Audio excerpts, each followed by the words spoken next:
RSS বিষয়টি থাকে Suvendu Adhikari. RSS কোনো ব্যাকগ্রাউন্ড না থাকায় ওনাকে করবেন না অন্য কাউকে করবেন সেই বিষয়টাও থাকছে। আবার এ প্রসঙ্গে মনে রাখতে হবে শুভেন্দু অধিকারীকে সরিয়ে অন্য কাউকে করলে শুভেন্দু কতটা মেনে নেবেন সেই বিষয়টাও কিন্তু বিজেপির কাছে চ্যালেঞ্জ। আমি একজন জ্যোতিষীকে খুব জোর গলায় বলতে শুনেছি, খুব জোর দিয়ে, প্রখ্যাত জ্যোতিষী, আমার নাম বলতে কোনো অসুবিধা নেই, পণ্ডিত অনিমেষ শাস্ত্রী, তিনি বলেছেন যে পশ্চিমবঙ্গে এবার পুরুষ মুখ্যমন্ত্রী হবে। এবং তখন থেকেই আমাদের বারবার মনে হচ্ছিল যে শুভেন্দু অধিকারী তাহলে কি উনি তার দিকে ইঙ্গিত করছেন। উনি তখন একটু ডিপ্লোম্যাটিক্যালি বললেন না, আমি অভিষেক বন্দ্যোপাধ্যায়ের কথাও বলতে চাইছি। বিজেপি জয়লাভ করলো, কিন্তু মুখ্যমন্ত্রী কে হচ্ছেন, শুভেন্দু অধিকারী নাকি অন্য কেউ? দেখুন, এখনই এই বিষয়ে বলার বোধহয় সময় আসেনি, তার কারণ আমরা অতীতের বিভিন্ন বিজেপি শাসিত রাজ্যে দেখেছি যারা মুখ্যমন্ত্রী হয়েছেন বেশ কিছু নতুন মানুষকে তুলে এনেছেন বিজেপি।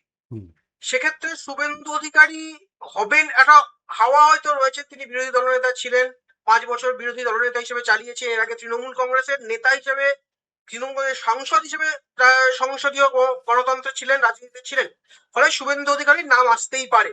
কিন্তু এটা মনে রাখতে হবে বিজেপি এমন একটি দল যারা মূলত প্রধানত আরএসএস, যাদের ব্যাকগ্রাউন্ড এরকম কাউকেই মুখ্যমন্ত্রী করে থাকেন।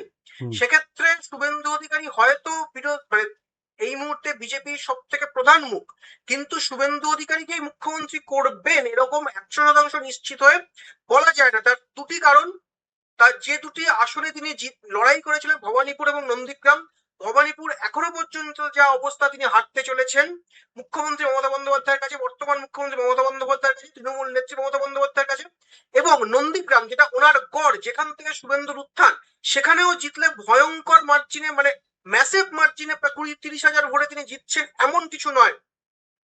এমন একজনকে মুখ্যমন্ত্রী করবেন যার আরএসএস নয়, এবং যিনি এর আগের বিধানসভা নির্বাচনে বিতর্কিত জয়ের জন্য রয়েছেন, মাত্র 2000-এর কম আসনে জেতা, এবং এবছরও 2টি আসনে লড়ে নন্দীগ্রামে ওনার দলেরই একজন প্রাক্তন সদস্য, মানে প্রাক্তন বিজেপি নেতা যে এখন তৃণমূলের যোগ দিয়েছেন, তার সঙ্গে লড়াই করে হয়তো জিততে পারেন বা জিতছেন, তাকে করতে পারে, সেটাই সম্পূর্ণ বিজেপির সাংগঠনিক সিদ্ধান্ত, এখন বাইরে থেকে বলা সম্ভব নয়।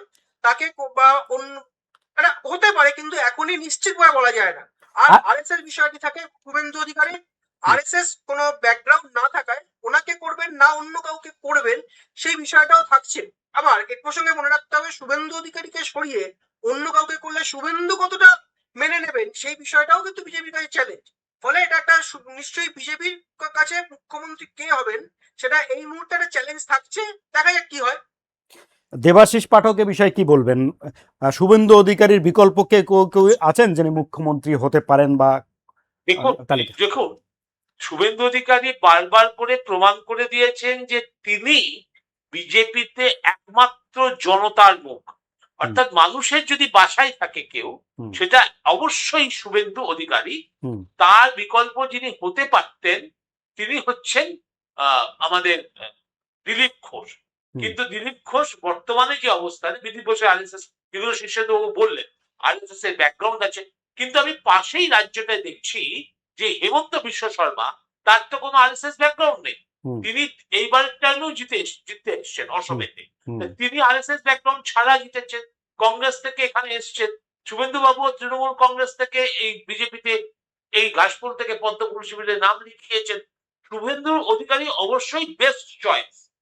এবার সেটা সাময়িকভাবে কাউকে হয়তো বসিয়ে দুদিন টেস্ট করার জায়গা, যদি বিরাট সংখ্যাধিক গরিষ্ঠতা নিয়ে আসে বিজেপি, সে সম্ভাবনা তো রয়েছে, 2/3 সংখ্যাগরিষ্ঠতা থাকলে সেটা তারা করতেই পারেন। তারা শুভেন্দু অধিকারীকে বসাতে পারেন, তারা স্মৃতি ইরানিকে টেনে এনে বাগজি বাড়ির মেয়ে বলে তাদেরকেও মুখ্যমন্ত্রী বসিয়ে দিতে পারেন। আমি এই প্রসঙ্গে হঠাৎ করে মনে পড়ে গেল যে এই পশ্চিমবঙ্গে, যদিও এটা একদম অরাজনৈতিক কথা, কিন্তু আমি একজন জ্যোতিষীকে খুব জোর গলায় বলতে শুনেছি, খুব জোর দিয়ে, প্রখ্যাত জ্যোতিষী, আমার নাম বলতে কোনো অসুবিধা নেই, পণ্ডিত অনিমেষ শাস্ত্রী, তিনি বলেছেন যে পশ্চিমবঙ্গে এবার পুরুষ মুখ্যমন্ত্রী হবে। এবং তখন থেকেই আমাদের বারবার মনে হচ্ছিল যে শুভেন্দু অধিকারী তাহলে কি উনি তার দিকে ইঙ্গিত করছেন। উনি তখন একটু ডিপ্লোম্যাটিক্যালি বললেন না, আমি অভিষেক বন্দ্যোপাধ্যায়ের কথাও বলতে চাইছি।